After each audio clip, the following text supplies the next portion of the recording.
వేషధారణ. వేషధారణ అంటే ఏంటి? వేషాన్ని ధరించుకోవటం. దేవుని వాక్యాలు ఏముందంటే, స్త్రీ పురుషుని వేషం వేయకూడదు, పురుషుడు స్త్రీ వేషం వేయకూడదు. మరి చాలా చోట్ల మనం టీవీలో చూసే స్కిట్టుల్లో కానీ, జబర్దస్త్ ప్రోగ్రాముల్లో కానీ, ఇంకా మిగతా వాటన్నిటిలో, డ్రామాల్లో, యాక్టింగ్లో జరిగేదేంటి? సినిమాల్లో సైతం పురుషులు స్త్రీ వేషం వేస్తారు, స్త్రీలు పురుషుని వేషం కూడా వేస్తూ ఉంటారు. కానీ దేవుని వాక్యంలో దేవుడు అట్లా చేయొద్దు అన్నాడు. అంటే స్త్రీ పురుషుడి వేషం వేయకూడదు, పురుషుడు స్త్రీ వేషం వేయకూడదు. అట్లా వేస్తే వేషాన్ని ధరించడం అని. అంటే వేషధారణ చేయకూడదు. స్త్రీవైతే స్త్రీలాగానే ఉండాలి, పురుషుడు అయితే పురుషుడిలాగానే ఉండాలి. కానీ ఈ రోజుల్లో అదేమంటే జనరేషన్ మారిపోయింది అంటున్నాం. ఏం మారిపోయింది? అమ్మాయిలు కూడా అబ్బాయిలాగా డ్రెస్సులు వేసుకుంటున్నారు. ఇప్పుడు అమ్మాయిలు కూడా అబ్బాయిలాగానే డ్రెస్సులు వేసుకుంటున్నారు, అబ్బాయిలాగానే షర్ట్లు వేసుకుంటున్నారు, అబ్బాయిలాగానే టీ షర్ట్లు వేస్తున్నారు, అబ్బాయిలాగానే జీన్స్ ప్యాంట్లు వేస్తున్నారు. ఎవ్రీథింగ్ అమ్మాయా అబ్బాయా అని తెలియకుండా ఉండే అంతగా ఉంటుంది ఇప్పుడు. అట్లాగా కొంతమంది అబ్బాయిలు కూడా ఈ దినాల్లో, ఇప్పుడంటే లేదు, కాస్త అంతకుముందు జుట్టు బాగా పెంచుకునేవాళ్ళు, ఇప్పుడు కూడా పెంచుకునే వాళ్ళు ఉన్నారు. వాళ్ళు జుట్టు బాగా పెంచుకునే వాళ్ళు ఉన్నారు. తర్వాత గాజులు వేయాలనుకుని వేసుకునే వాళ్ళు ఉన్నారు. అదేమంటే అబ్బాయిలు కూడా ఈ మధ్య చెవులకు రింగులు పెట్టుకునే వాళ్ళు ఉన్నారు. ముక్కు పుడక పెట్టుకుంటే ఇంకా బాగుంటుందని ముక్కు పుడక పెట్టుకునే వాళ్ళు ఉన్నారు. చెవులకి చేతులకి రింగులే బదులు అయ్యో కడియాలంట, అవి వేసుకునే వాళ్ళు ఉన్నారు. మొత్తానికి చిన్న చిన్నగా అబ్బాయిలు కూడా అమ్మాయిలాగా మార్పు చెందుతూ ఉన్న జనరేషన్ ఇది. అంటే దీన్ని దేవుడు ఏమంటున్నాడంటే, ఒకరి వేషం ఇంకొకరు వేయడాన్ని వేషధారణ, వేషాన్ని ధరించుకోవటం. ఈ వేషధారణ అనేది మనుషుల్లో కేవలం పైరూపంలో మాత్రమే కాదు. జాగ్రత్తగా వినాలి. వేషధారణ అనేది కేవలం దేవుడు చెప్తుంది, పైరూపంలో మాత్రమే కాదు, అంతరంగంలో కూడా వేషధారణ వద్దు అని దేవుడు చెప్తున్నాడు. ఎక్కడ? అంతరంగంలో. మనం చేసే పనిలో కూడా వేషధారణ ఉండకూడదు, చేసే ప్రార్థనలో కూడా వేషధారణ ఉండకూడదు, చేసే భక్తిలో కూడా వేషధారణ ఉండకూడదు. ఇది దేవుడు మనలను చెప్తుంది, మన నుంచి ఆశిస్తుంది. వేషధారణ మొట్టమొదటిగా మనం చేసే పనుల్లో ఉండకూడదు. మరి ముఖ్యంగా మనం చేసే ధర్మ కార్యాల్లో, దాన ధర్మాల్లో, ఒక మాటలో చెప్పాలంటే చారిటబుల్ డీడ్స్ ఏవైతే ఉన్నాయో, అంటే ధర్మం చేయటం కానీ, నీతి పనులు చేయటం కానీ, మంచి పనులు చేయటం కానీ, అలా చేసేటప్పుడు వేషధారణ ఉండకూడదు అని దేవుడు చెప్పాడు. చూద్దాం ఒకసారి మత్తయి సువార్త 6వ అధ్యాయం ప్రారంభం నుంచి. మనుషులకు కనబడాలని వారి ఎదుట మీ నీతి కార్యము చేయకుండా జాగ్రత్త పడండి. ఏమంటున్నాడు? నువ్వు నీతి కార్యం చేసావా? చెయ్యి, మంచిదే, చెయ్యాలి. కానీ అది ఏ ఉద్దేశంతో చేయకూడదు? మనుషులు కనబడాలి అంటే నేను చేసే మంచి పని, నేను చేసే ఈ దానం, నేను చేసే ఈ ధర్మం 10 మందికి తెలియాలి అన్న ఉద్దేశంతో నువ్వు చెయ్యొద్దు. ఈ దినాల్లో చాలామంది దీన్ని మీరుతున్నారు అని చెప్పాలి.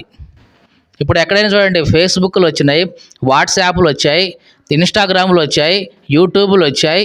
ప్రతి ఒక్కళ్ళు ఏం పని చేసినా సరే దాన్ని చిన్నగా ఫోటోలు తీయటం, వీడియో తీయటం. ఇదిగోండి మా సంఘం ద్వారా మేము ఈ బీదలకు సహాయం చేసాం, మా చర్చి ద్వారా ఇదిగో వీళ్ళకు సహాయం చేసాం, పలానా ఫౌండేషన్ ద్వారా పలానా వాళ్ళకి మేము సహాయం చేసాం అని ప్రచారం చేసుకోవడానికే సరిపోతున్నాయి. ఇంకా కొన్ని చర్చిల్లో, కొన్ని సంఘాల్లో కూడా దేవుడు ఏదైనా ఒక అద్భుతం చేస్తే, స్వస్థపరిస్తేనో లేకుంటే ఇంకేదైనా బాగు చేస్తేనో ఆన్ని కూడా సాక్ష్యం చెప్పించి, ఆ సాక్ష్యాన్ని కూడా వీడియో తీయించి దాన్ని కూడా యూట్యూబ్లో పెట్టేసి, చూసావా మేము ప్రార్థన చేస్తే దేవుడు చేశాడని చెప్పేసి అట్లా చెప్పుకొని చేసేవాళ్ళు కూడా ఉన్నారు. ఇదంతా దేవుడు ఏమంటున్నాడంటే వేషధారణ. ఏమంటున్నాం? వేషధారణ. దేవుడు ఏమంటున్నాడు? మనుషులకు కనబడాలని మీ నీతి కార్యాలు వారి ఎదుట చేయకుండా జాగ్రత్త పడండి. ఇంకా చదువుదాం. లేని ఎడల పరలోకమందున్న మీ తండ్రి దగ్గర మీరు ఫలము పొందరు. జాగ్రత్తగా చూడండి. అంటే మనుషులు కనబడేలాగా మీ నీతి కార్యాలు చేస్తే పరలోకమందున్న మీ తండ్రి దగ్గర నుంచి మీకు ఏ ఫలము కూడా రాదు. ఈ మాట మళ్ళీ అర్థమైందండి.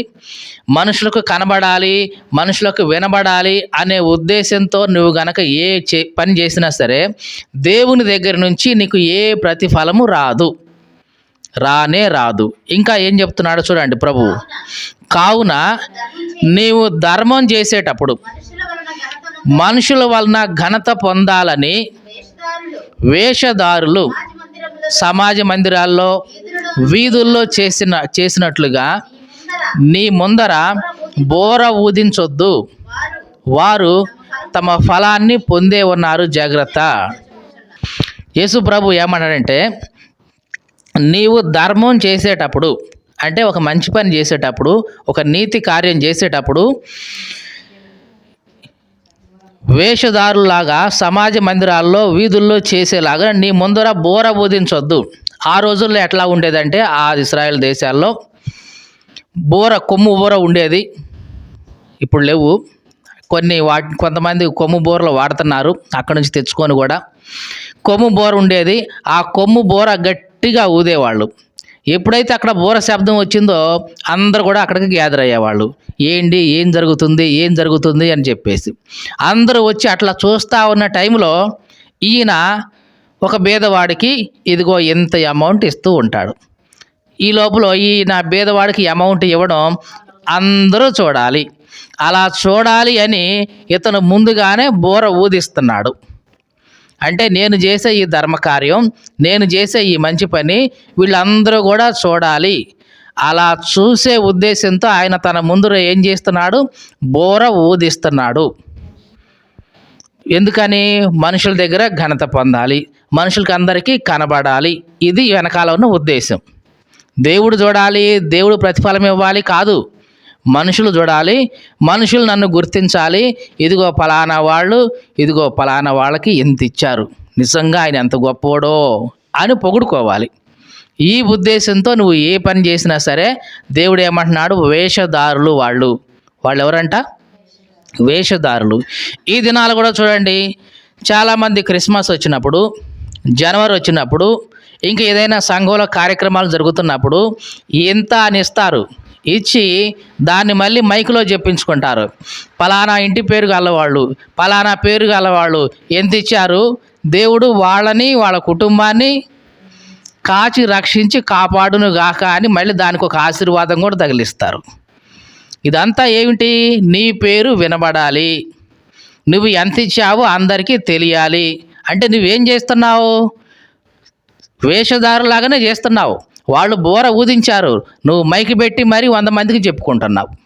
అంతే కదండి. తేడా ఏమైనా ఉందా? ఏమీ లేదు. వాళ్ళకి దేవుని దగ్గర నుంచి ప్రతిఫలం రానే రాదు. మళ్ళీ చెప్తున్నాను, దేవుని మందిరం కొరకు కానీ, దేవుని పని కొరకు కానీ, దేవుని సేవకునికి కానీ నువ్వు ఏమైనా ఇచ్చి దాన్ని 10 మందికి వినిపించేలాగా, వినబడేలాగా చెప్పుకున్నావా, దేవుని దగ్గర నుంచి నీకు ఏ ప్రతిఫలము రాదండి. మరి ఏమొస్తుంది? మనుషుల దగ్గర నుంచి ప్రతిఫలం వస్తుంది. ఏమొస్తుందంటే, ఇదిగో పలానా వాళ్ళు ఎంత ఇచ్చారంట, పలానా ఆయన ఎంత చేశారంట అని వాళ్ళు చెప్పుకుంటారు. దానికోసమే కదా నువ్వు పేరు చదివించుకుంది, దానికోసమే కదా నువ్వు ఇచ్చిన డబ్బులు కూడా చదివించుకుంది నువ్వు. కాబట్టి వాళ్ళ దగ్గర నుంచి నువ్వు ఏదైతే కావాలనుకున్నావో అది నీకు దొరికింది. ఇక దేవుడి దగ్గర నుంచి నీకు ఏ ప్రతిఫలం రాదు, దొరకదు. ఎందుకంటే నువ్వు చేసిన పని వేషధారణతో కూడింది. వేషధారులు ఇట్లా చేస్తూ ఉంటారు. ఈ మాటలు వింటున్న ప్రియ సహోదరి, సహోదరుడా, ఒకవేళ నువ్వు చేసే పనిని 10 మందికి చెప్పుకుంటూ ఉన్నావా, నువ్వు ఒక వేషధారివి. నువ్వు చేసే దానాన్ని, ధర్మాన్ని 10 మందికి చూపించుకుంటున్నావా, నీవు ఒక వేషధారివి. కరోనా టైంలో చాలామంది సేవకులు చేశారు దానాలు. అంటే లేని వాళ్ళకి కూరగాయలు పంచడం, బియ్యం ఇవ్వడం, సరుకులు ఇవన్నీ ఇచ్చారు. కానీ చాలా తక్కువ మంది మాత్రమే వాళ్ళు చేసిన మంచి పనులు ఆ సోషల్ మీడియాలో పెట్టకుండా, ఆ ఫేస్బుక్లో, యూట్యూబ్లో వాటిలో పెట్టకుండా రహస్యంగా ఉంచుకున్నారు. చాలామంది 99% మంది వాళ్ళు చేసిన ప్రతిదీ కూడా ఆ ఫేస్బుక్లో పెట్టేది, యూట్యూబ్లో పెట్టేది, ఆ వీడియోలో పెట్టేది, ఇదిగో పలానా వాళ్ళకి సాయం చేశారని చెప్పుకోవటం కోసం. ఇదంతా ఎందుకు?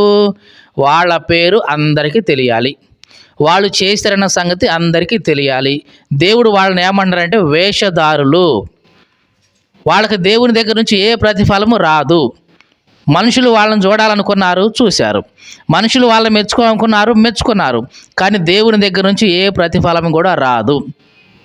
ఈ మాటలు వింటున్న ప్రియ సహోదరి సహోదరుడా, నువ్వు చిన్నవాడివైనా పెద్దవాడివైనా సరే, నీవు చేసే పని 10 మందికి తెలియబడాలని ఉద్దేశంతో నువ్వు చేస్తే గనక అది వేషధారణే. చాలామంది చాలా ఎక్కువ అమౌంట్ కూడా ఇచ్చారు కరోనా సమయంలో పేదల కోసం, కానీ వాళ్ళు ఎవరికి కూడా చెప్పుకోలే. తర్వాత తెలిసింది వాళ్ళు ఇంత ఇచ్చారని తర్వాత తెలుస్తూ వచ్చింది. కానీ వాళ్ళు ఎప్పుడు కూడా ఫోటోలు తీసి ఫేస్బుక్లో పెట్టి ఇంకెక్కడో పెట్టేసి వాళ్ళు ప్రోపగండం చేసుకోలేదు. కాబట్టి మనలను మనం జాగ్రత్త చేసుకోవాలి, వేషధారులాగా ఉండొద్దు అని ప్రభు చెప్తున్నాడు. ఇంకా చూద్దాం, 3వ వచనం చూద్దాం. నీవైతే ధర్మం చేయనప్పుడు నీ ధర్మం రహస్యంగా ఉండు నిమిత్తం నీ కుడి చేయి చేయనది నీ ఎడమ చేతికి తెలియక ఉండవలెను. చూడండి, నువ్వు ఏదైనా పని చేస్తే, ఏదైనా ధర్మం చేస్తే ఎట్లుండాలి? నీ కుడి చేయి చేసే పని నీ ఎడమ చేతికి తెలియకూడదు. అంటే దీని ఉద్దేశం ఏంది? అదేంటండి, డబ్బులు లెక్క పెట్టేటప్పుడు 2 చేతులు కలుస్తాయి కదా, ఇంకే పని అయినా చేసినప్పుడు 2 చేతులు కలుస్తాయి కదా, తెలియకుండా ఎట్లా ఉంటుందంటే దాని అర్థం ఏమిటంటే రహస్యంగా ఉండాలి అని. ఏం చేయాలి? రహస్యంగా ఉండాలి. అంత రహస్యంగా ఉండాలి అంటే నీ చేయిలోనే ఒక చేతికి చేసేది ఇంకో చేయికి తెలియకూడదంటే అంత రహస్యంగా నువ్వు చేసే పని, నువ్వు చేసే ధర్మం, నువ్వు చేసే నీతి కార్యం ఉండాలి అని యేసు ప్రభు చెప్తున్నాడు. ఒకవేళ అట్లా రహస్యంగా కాకుండా బహిరంగం చేసుకుంటున్నావా, నీవు వేషధారులాగా ఉండొద్దు అంటున్నాడు ప్రభు. ఇంకా అట్లయితే రహస్యమందు చూచు నీ తండ్రి నీకు ప్రతిఫలం ఇస్తాడు. ఇలా చేస్తేనే, ఏది, వేషధారులాగా ఉండకుండా నువ్వు దాన ధర్మాలు చేస్తే మాత్రమే రహస్యమందు చూస్తున్న నీ తండ్రి ఉన్నాడు కదా, ఆయన నీకు ప్రతిఫలం ఇస్తాడు. ఒకవేళ వేషధారులాగా నువ్వు ప్రవర్తించావా, దేవుని దగ్గర నుంచి నీకు ఏ ప్రతిఫలము రాదు. అంటే మనం చేసే మంచి పనుల్లో వేషధారులుగా ఉండకూడదు. ఇది యేసు ప్రభు చెప్తున్న మాట. ఇంకా చాలామంది చేసే మంచి పనుల్లో వేషధారులుగా ఉండరు, కానీ చేసే ప్రార్థనలో వేషధారులుగా ఉంటారు. ఇదేంటండి? ప్రార్థనలో కూడా వేషధారితనం ఉంటుందా అంటే ఉంటుంది. అది కూడా ప్రభువు చెప్పాడు, తర్వాత చూద్దాం. మరియు మీరు ప్రార్థన చేసేటప్పుడు వేషధారులాగా ఉండొద్దు. జాగ్రత్తగా వినండి. మంచి పనులు చేసేటప్పుడు కూడా బోర ఊదించుకొని, అడ్వర్టైజ్మెంట్ చేసుకొని, ప్రొక్లైమ్ చేసుకొని వేషధారులాగా ఉండేవాళ్ళు లోకంలో చాలామంది ఉన్నారు. ప్రార్థన చేస్తూ కూడా వేషధారితనం చేసేవాళ్ళు కూడా చాలామంది ఉన్నారు. ఎట్లాగంట ఒకసారి చూద్దాం. మనుషులకు కనబడాలని, అంటే వీళ్ళ ఉద్దేశం అంతా ఏంటి? మనుషులకు కనబడాలనే సమాజ మందిరాల్లోనూ వీధుల మూలల్లోనూ నిలిచి ప్రార్థన చేయటం వారికి ఇష్టం. ప్రార్థన చేద్దాం అనుకుంటున్నారు, ప్రార్థన చేయటం ఇష్టమే. ఎక్కడ చేస్తారంట వీళ్ళు? రహస్యంగా గదిలో చేసుకోవచ్చు కదా, ఇంట్లో చేసుకోవచ్చు. అట్లా చేయరు. ఎక్కడ చేస్తారంట? సమాజ మందిరంలో నిలబడి, అంటే అందరి ముందు కనబడాలి. ఇదిగో పలానా ఆయన ప్రార్థన చేస్తున్నాడనే సంగతి అందరికీ తెలియాలి. కాబట్టి అందరి ముందే చేస్తారు వీళ్ళు ప్రార్థన, రహస్యంగా చేయరు. రహస్యంగా మోకరించి ప్రార్థన చేసే అలవాటు ఉంటుంది వీళ్ళకి ఎప్పుడు ఉంటుందంటే అందరు కనపడతా ఉంటే రైట్ వీళ్ళందరి ముందు నిలబడ్డాను, అప్పుడు ప్రార్థన చేస్తారు. ఇదేంటి? వేషధారితనం. ఇంకోటి ఏమంటున్నాడు? మనుషులకు కనబడవల్లని సమాజ మందిరములోను వీధుల మూలల్లో. ఎక్కడ చేస్తారంట వీళ్ళు ప్రార్థనలు? వీధుల మూలల్లో. అంటే అక్కడ వీధి ఉంటే ఆ వీధి చివరిలో నిల్చొని ప్రార్థన చేస్తారు. ఎందుకంటే ఇటు నుంచి చూసేవాళ్ళు ఉంటారు, అటు నుంచి చూసేవాళ్ళు ఉంటారు, అటు నుంచి చూసేవాళ్ళు ఉంటారు, అటు నుంచి 4 వీధుల్లోంచి నలుగురు చూస్తారు. కాబట్టి అక్కడ నిలబడి ప్రార్థన చేస్తారు వీళ్ళు. ఎవరి ఉద్దేశం అంటే మనుషులు చూడాలి నన్ను, నేను ప్రార్థన చేస్తున్నా అనే సంగతి, నేను పాట పాడుతున్నా అనే సంగతి, నేను వాక్యం చెప్తున్నా అనే సంగతి, నేను ఇంకేదో చేస్తున్నా అనే సంగతి అందరూ చూడాలి. అనే ఉద్దేశంతో వీళ్ళు చేస్తూ ఉంటారు. ఇదంతా ఏంటి? వేషధారణ. జాగ్రత్త. నీవు దేవుడు చూడాలనే ఉద్దేశంతో ప్రార్థన చేయి. రహస్యంగా నువ్వు ప్రార్థన చేసినా దేవుడు చూస్తాడు. కానీ ఆ ఉద్దేశం పక్కన పెట్టేసి మనుషులు నిన్ను చూడాలి, నిన్ను చూసి ఆహా పలానా వ్యక్తి భలేగా ప్రార్థన చేశాడు, పలానా వ్యక్తి బాగా ప్రార్థన చేశాడని మనుషులు నిన్ను మెచ్చుకోవడం కోసం నువ్వు ప్రార్థన చేస్తున్నావా? నీ ఒక వేషధారివి. కాబట్టి ప్రార్థన విషయంలో నువ్వు వేషధారిగా ఉండొద్దు అని ప్రభువు చెప్తూ ఉన్నాడు. చాలామంది ప్రార్థన విషయంలోనే కాదండి, ఇంకా చాలా విషయాల్లో వేషధారితనాన్ని దేవుడు బైబిల్లో చూపిస్తూ వచ్చాడు. చూద్దాం కొన్ని విషయాలు. యోబు గ్రంథం 31వ అధ్యాయం 24వ వచనం నుంచి చదువుతూ ఉన్నాం. సువర్ణము నాకు ఆధారం అనుకుని ఎడల, నా ఆశ్రయము నీవే అని మేలి బంగారుతో నేను చెప్పిన ఎడల, నా ఆస్తి గొప్పదని కానీ నా చేతికి విస్తారమైన సొత్తు దొరికినాను కానీ నేను సంతోషిస్తే, సూర్యుడు ప్రకాశించినప్పుడు నేను అతన్నే గాని, చంద్రుడు మిక్కిలి కాంతివంతంగా నడుస్తూ ఉన్నప్పుడు అతన్నే గాని చూచి నా హృదయము రహస్యంగా ప్రేరేపించబడి వారి తట్టు చూచి నా నోరు ముద్దు పెట్టిన ఎడలను పరమునందున్న దేవుని దృష్టికి నేను వేషధారినవుదును. చూడండి, యోబు అంటున్నాడు, నేను దేవుని దృష్టికి వేషధారిని అవుతాను. ఎప్పుడెప్పుడు? ఒక్కొక్కటి ఏమన్నాడు చూడండి. సువర్ణము నాకు ఆధారం అనుకుంటే, సువర్ణం అంటే బంగారమే కదా, బంగారమే నాకు ఆధారం, ఈ గోల్డ్ చైనే నాకు ఆధారం, నేను పెట్టుకున్న రింగే నాకు ఆధారం, లేకపోతే నా మెడలో ఉన్న దీన్ని ఏం తాడది, నా తాడే నాకు ఆధారం, ఇది ఉంటేనే నేను ఇప్పుడు బ్రతుకుతున్నాను, దీన్ని ఉండటం వల్లనే, ఇది బ్యాంకులో పెట్టడం వల్లనే, ఆ డబ్బులు తెచ్చుకోవటం వల్లనే ఇదిగో నేను బ్రతుకుతున్నాను. కాబట్టి నా నామం తాడే నాకు ఆధారం, నా చైనే నాకు ఆధారం, నా బంగారమే నాకు ఆధారం అని అనుకుంటే, నీకు అర్థమైందండి? నీవు కలిగి ఉన్న వెండి బంగారాలు ఇవే నీకు ఆధారం, దీనివల్లనే నువ్వు బ్రతుకుతున్నావని నువ్వు అనుకుంటే గనక ఏమంట? దేవుని దృష్టిలో నీవు వేషధారివి. నిన్ను బ్రతికించేది ఎవరు? దేవుడే. నీకు ఆ బంగారం రావడం కోసం కష్టపడడానికి శక్తినిచ్చింది ఎవరు? బలం ఇచ్చింది ఎవరు? దేవుడే. ఇవన్నీ పక్కన పెట్టి నువ్వేమనుకుంటున్నావు ఇప్పుడు? ఇదిగో నా బంగారమే నాకు ఆధారం అనుకుంటున్నావు. నువ్వు వేషధారివి. ఇంకా ఏముంది? సువర్ణము నాకు ఆధారం అనుకుని ఎడల, నా ఆశ్రయము నీవే అని మేలి బంగారుతో చెప్పిన ఎడల, మేలి బంగారాన్ని చూసి అమ్మా నువ్వే తల్లి నా ఆశ్రయం, నువ్వు లేకపోతే అసలు నేను ఏమైపోయి ఉండేవాడినో అని చెప్పి బంగారంతో నువ్వు చెప్తే నువ్వు ఎట్లాంటి వాడివి? వేషధారివి. ఇంకా నా ఆస్తి గొప్పదని కానీ నా చేతికి విస్తారమైన సొత్తు దొరికిందని కానీ నేను సంతోషిస్తే, చూడండి, నా ఆస్తి ఎంతో తెలుసా అండి, అసలు నా చేతికి ఎంత డబ్బు వచ్చిందో తెలుసా అండి అని ఇట్లాంటి మాటలు నువ్వు వాడావు అంటే అప్పుడు కూడా నువ్వేమవుతావు? వేషధారివే. అంటే నీ ఆస్తిని చూసి, నీ అంతస్తును చూసి, నీ చేతిలో ఉన్న డబ్బులను చూసి, నీ బ్యాంకులో ఉన్న డబ్బులను చూసి నువ్వు అతిశయపడుతున్నావు, అతిశయిస్తున్నావు అంటే నువ్వు ఎవరివి? వేషధారివే. ఇంకా సూర్యుడు ప్రకాశించినప్పుడు నేను అతన్నే గాని, చంద్రుడు మిక్కిలి కాంతివంతంగా నడుస్తూ ఉన్నప్పుడు అతన్నే గాని చూచి హృదయంలో ప్రేరేపించబడి నా నోటితో ముద్దు పెడితే నేను వేషధారిని. మీకు అర్థమైందండి?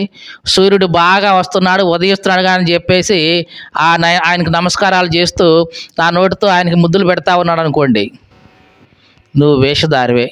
లేదు, చంద్రుడు బాగా ప్రకాశించినప్పుడు ఎంత తెల్లగా ఉందో అని చెప్పేసి హృదయంలో ప్రేరేపించబడి ముద్దు పెడితే అది కూడా వేషధారితనమే. చాలాసార్లు మనకు తెలియక చిన్నప్పుడు మనం ఏం చేస్తామంటే లైట్ రాగానే వెంటనే ముద్దు పెట్టేస్తాం. మీకు అర్థమైందండి? చేసే ఉంటాం చిన్నప్పుడు. లైట్ వెంటనే రాగానే వెంటనే ముద్దు పెట్టేస్తాం. ఎట్లాగా చేస్తే అంటే ఆ లైట్కి ఆధారం ఎవడు? దేవుడే కదా. సూర్యుని సృష్టించింది ఎవరు? దేవుడే. చంద్రుని సృష్టించింది ఎవరు? దేవుడే. కాబట్టి వీటన్నిటిని సృష్టించిన ఆయనకు పెట్టు ముద్దు, అంటే ఆయనకు నమస్కారం చేయి. ముద్దు పెట్టడం అంటే ఇక్కడ ఏంటంటే లోబడటం, నమస్కరించడం అని అర్థం. పాతకాలంలో ముద్దు పెట్టడం అంటే దేనికి అర్థం అంటే వాళ్ళకు లోబడటం, అంటే వాళ్ళ ఆజ్ఞకు విధేయులు అవటం, వాళ్ళని పూజించటం, ఆరాధించడం అని కూడా అర్థం వస్తుంది. మీకు చాలా చోట్ల పాత సినిమాలో చూసే ఉంటారు. ఒక డాన్ ఇక్కడ నిలబడితే ఆ మిగతా రౌడీలు అందరూ వచ్చి ఏం చేస్తారు, ఆయన చేతిని ముద్దు పెట్టుకుంటుంటారు. ఎప్పుడైనా చూసే ఉంటారు ఇవన్నీ. అంటే ఏంటి ముద్దు పెడితే ఏమవుద్ది అంటే, మేమందరం నీకు దాసులు, నీ పాద సేవకులు, నువ్వు ఏది చెబితే అది చేసేవాళ్ళం అని దాసులం అని చెప్పడానికి గుర్తు అది. అంటే నువ్వు సూర్యునికి ముద్దు పెట్టావంటే, చంద్రుడికి ముద్దు పెట్టావంటే అర్థం ఏంటి? అయ్యా నేను నీ దాసుడిని, నువ్వు చెప్పినట్టే చేస్తాను, నీవే నా గురువువి, నువ్వే నా దయాని అని అంటున్నట్లు అనమాట. అంటే ఒక మాటలో చెప్పాలంటే వాటిని ఆరాధిస్తున్నట్లు. అలా ఆరాధిస్తున్నావంటే, అలా ముద్దు పెడుతున్నావంటే నువ్వు ఎవరివి? వేషధారివి, జాగ్రత్త. ఇన్ని రకాలుగా మనుషుల్లో వేషధారితనం అనేది ఉంటుంది. ఇంకా చూద్దాం. ఇదే యోబు గ్రంథం 31వ అధ్యాయం 33వ వచనం కూడా చదువుదాం. ఇంకా మానవుల్లో వేషధారితనం అనేది ఇంకా ఎట్లా ఉంటుందో చూద్దాం. 33వ వచనం, ఆదాము చేసినట్లు నా దోషాన్ని దాచిపెట్టుకుంటే మహాసమూహానికి భయపడి కుటుంబముల తిరస్కారములకు జడిసి నేను మౌనంగా ఉండి ద్వారము దాటి బయలు వెళ్ళక రొమ్ములో నా పాపము కప్పుకొని ఎడల పరమునున్న దేవుని దృష్టికి నేను వేషధారిని అవుతాను.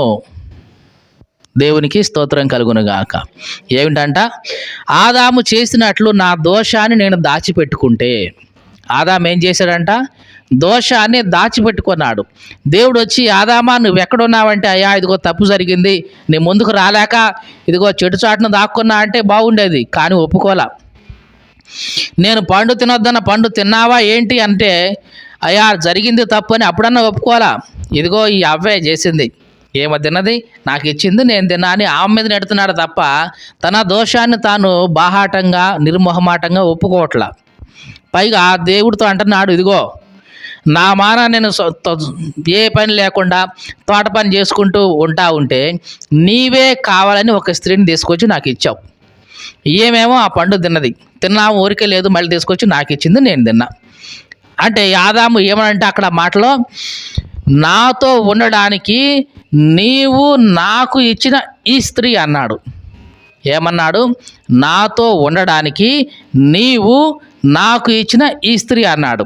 అంటే అసలు నేను ఒంటరిగా ఉంటుంటే నువ్వే కదా ఏమన్నా తీసుకొచ్చావు, అసలు నీవే కదా నడు ఒంటరిగా ఉంటాం మంచిది కదా అని చెప్పేసి నువ్వు ఆమెను తీసుకొచ్చి నాకు జత చేసావు కదా. అది తప్పంతా ఎవరిది? నీది. నువ్వు కనుక ఆమెను తీసుకురాకపోతే ఆమె ఆ పండు తినేది కాదు, తీసుకొచ్చి నాకు ఇచ్చేది కాదు. అసలు మొదటి ముద్దాయి ఎవరు? నీవు. తర్వాత ఈమె, మిగిలింది ఏమైనా ఉంటే నాది. ఇది ఆదాము చేసిన పని. అంటే మొట్టమొదటి నేరం అంతా ఎవరి మీద నెడుతున్నాడు? దేవుడిదే. ఆ తర్వాత మిగిలిన తప్పు ఎవరిది? అవ్వదే. మిగిలింది ఏమైనా ఉంటే నాది. ఇట్లాగా ఆదాము తన దోషాన్ని ఒప్పుకోకుండా ఏం చేశాడు? కప్పుకొన్నాడు. ఎవరైనా సరే దోషాన్ని ఒప్పుకోకుండా ఆదాములాగా ఇట్లా కప్పుకుంటే ఇదేమంటాం? వేషధారితనం. తప్పు జరిగిందా? నా వలన జరిగిందని ఒప్పుకో, తప్పు లేదు. అంతేగా నేను తప్పు చేయడానికి కారణం వీడు ప్రేరేపిస్తే నేను తప్పు చేశాను, లేకపోతే అసలు నేను చేసేవాడిని కాదు, అసలు నేను చాలా మంచివాడిని, వీడు నన్ను గదిలించాడు, అందుకని నా చేతి తప్పు చేయించాడు. అసలు వాడు చేపించితే వాడి బుద్ధి లేదు, నీ బుద్ధి ఏమైంది? నువ్వు కదా అసలు చేసింది, ప్రేరేపించింది వాడే, చేసింది నువ్వే కదా. కానీ తిన్నగా ఒప్పుకోవు. సైతాను చేసే పని ఇదే. ఏం చేస్తాడంటే మనల్ని పాపానికి ముందు ప్రేరేపిస్తాడు. చెయ్యి, ఏం కాదు చెయ్యి, ఏం కాదు చెయ్యి, నేనుండగా చెయ్యి అంటాడు. మళ్ళీ చేసిన తర్వాత వాడే అంటాడు, అది చేసివా, నువ్వేగా చేసింది, అది దేవుడికి ఏం సమాధానం చెప్తావో చెప్పుకో. వాడు అడుగుతారు, ఇంటి పక్కల అడుగుతారు, చుట్టుపక్కల అడుగుతారు, ఏం సమాధానం చెప్తావో చెప్పుకో, నువ్వేగా చేసింది. అదేంటి నువ్వేగా ప్రేరేపించింది, నేను ప్రేరేపిస్తే నీ బుద్ధి ఏమైంది అంటాడు. చివరికి వాడు చిన్నగా తప్పించుకుంటాడు. ఇది ఆదాము కూడా చేసింది. ఆదాము డైరెక్ట్గా ఒప్పుకోవాలా, ఏమైనా నా వల్ల పాపం జరిగింది, తప్పు జరిగింది, అపరాధం జరిగింది ఒప్పుకోవాలా. కానీ తప్పంతా అసలు నీదే నాయన, అసలు నువ్వు అవ్వని తీసుకురాకపోతే అవ్వ తినేది కాదు, నాకు ఇచ్చేది కాదు, కాబట్టి మొట్టమొదటిగా అపరాధం నీది, తర్వాత అవ్వది, తర్వాత నేను అన్నట్లుగా తన దోషాన్ని ఏం చేస్తున్నాడు? కప్పుకుంటున్నాడు. కాబట్టి మాటలు వింటున్న ప్రియ సహోదరి సహోదరుడా జాగ్రత్త. ఆదాము చేసినట్లుగా దోషాన్ని కప్పుకోవద్దు, ఒప్పుకోవాలి. సామెతల గ్రంథం 28వ అధ్యాయం 11వ వచనం ఏం చెప్తుందంటే, అతిక్రమాలు దాచిపెట్టేవాడు వర్ధిల్లాడు. ఏం చేయడు? అతిక్రమాలు ఎవరైతే దాచిపెడతారో వాడు వర్ధిల్లాడు. మరి ఎవరు వర్ధిల్లుతారు? వాటిని ఒప్పుకొని విడిచిపెట్టేవాడు. ఏం చేయాలి? ఒప్పుకోవాలి, విడిచిపెట్టాలి. అలా చేస్తే వర్ధిల్లుతారు. ఆదాము ఏం చేశాడు? ఒప్పుకోలేదు, విడిచిపెట్టలేదు, సరిగదా, కప్పుకొన్నాడు. అట్లా దేవుని యొక్క ముందుకు వచ్చినప్పుడు దోషాలు ఒప్పుకోకుండా కప్పుకుంటే ఏమైనట్లు? వేషధారిగా ఉన్నట్లే. ఇంకా మహాసమూహానికి భయపడి కుటుంబ తిరస్కారాలకు జడిసి నేను మౌనంగా ఉండి ద్వారము దాటి బయలు వెళ్ళక ఉంటే, ఏంటంట? ఎవరికి భయపడుతున్నావు? కుటుంబ తిరస్కారానికి భయపడుతున్నావు, సమూహానికి భయపడుతున్నావు. అంటే మనుషుల యొక్క సమూహాలకు భయపడి, అంటే నేను ఇట్లా దేవుని మందిరానికి వస్తే ప్రార్థనకు వెళ్తుంటే వీళ్ళు ఏమని అనుకుంటారేమో అని వాళ్ళకి భయపడి, సమాజ తిరస్కారానికి భయపడి, అంటే నేను ఇటు ప్రార్థనకు వస్తూ ఉంటే పాపం వాళ్ళు చూసి నువ్వేం దాటిపోతున్నావు, అట్లయితే మేము మాలో నేను కలవనీయం, మిమ్మల్ని వేరుగా ఉంచుతాం, మిమ్మల్ని తిరస్కరిస్తాం అని అంటే ఆ తిరస్కారానికి భయపడో. ఇట్లాగా భయపడితే గనక నీవు కూడా ఏమంటున్నావు? వేషధారివే. ఇది నాలో చాలామంది దేవుని దగ్గర రావడానికి భయపడేది ఇందుకే. ఎందుకంటే అంతకుముందు ఇప్పట్లాగా దేవుని నుంచి దూరంగా ఉన్నాం, లేదా ఇంకెటో వెళ్ళిపోయాం. ఇప్పుడు దేవుని సన్నిధికి వస్తే నలుగురు ఏమనుకుంటారో, బంధువులు ఏమనుకుంటారో, వాళ్ళు ఏమనుకుంటారో, వీళ్ళు ఏమనుకుంటారని ఆ మహాసమూహానికి, కుటుంబ తిరస్కారానికి భయపడుతున్నాం. అలా భయపడటం వల్ల ఏమవుతున్నాం? దేవునికి దూరంగా ఉంటున్నాం. కుటుంబంలోంచి బయటికి రావట్లా, ద్వారం దాటి బయటికి రావట్లా. అలాగా చేస్తే ఏమంటాం? వేషధారణ. అది అంటున్నాడు ఆదాం. ఇక్కడ యోబు అంటున్నాడు ఏమని? కుటుంబ తిరస్కారానికి జడిసి నేను మౌనంగా ఉంటే, మహాసమూహానికి భయపడి నేను మౌనంగా ఉంటే, ద్వారం దాటి బయలు వెళ్ళక అట్లాగే ఉంటే గనక నేను ఎవరిని? వేషధారిని. ఇంకా చివరి మాట ఏముంది? రొమ్ములో నా పాపము కప్పుకుని ఎడల పరమందున దేవుని దృష్టికి నేను వేషధారిని. ఈ రకంగా వేషధారణ అనేది మానవ జీవితంలో ఉంటుంది. మొట్టమొదటిగా చెప్పుకున్నట్లుగా మొదటిది క్రియల్లో ఉండొచ్చు, క్రియల్లో ఉంటుంది. అంటే చేసే మంచి పనులన్నీ కూడా 10 మందికి తెలియాలి అనే ఉద్దేశంతో చేసినా అది వేషధారణే. లేదు, ప్రార్థన చేస్తూ నేను చేసే ప్రార్థన అందరికీ తెలియాలి అని చెప్పి ఎదుటి వాళ్ళకి కనబడటం కోసమే. బై మిస్టేక్ కనబడితే అది కాదండి చెప్పేది. నువ్వు ప్రార్థన చేసుకుంటున్నావు, ఎవరికి ఉద్దేశం లేదు, ఎవరికి కనబడడానికి ఉద్దేశం లేకుండా నువ్వు మోకరించి ప్రార్థన చేసుకుంటున్నావు, ఎవరో వచ్చి చూశారు, అది తప్పు కాదు. కానీ చూడాలి అనే ఉద్దేశంతో నువ్వు చేస్తున్నావు చూసావా, అది వేషధారణ అవుతుంది. ఇంకా ఏమని చెప్పుకున్నావు? ఇంకా భక్తి విషయంలోకి వచ్చేటప్పటికి వేషధారణ అంటే బంగారాన్ని చూసి, ఆస్తి చూసి, అంతస్తులు చూసి ఇవే నాకు ఆధారం అని నువ్వు వాటి గురించి చెప్తే వేషధారణ. నిజానికి నీకు ఆధారం ఎవరు? దేవుడు ఆధారంగా ఉండాలి. నిన్ను సృష్టించిన వాడు, పుట్టించిన వాడు, నీకు జీవం ఇచ్చిన వాడు, జీవితాన్ని ఇచ్చిన వాడు ఎవరు? ఆయనే.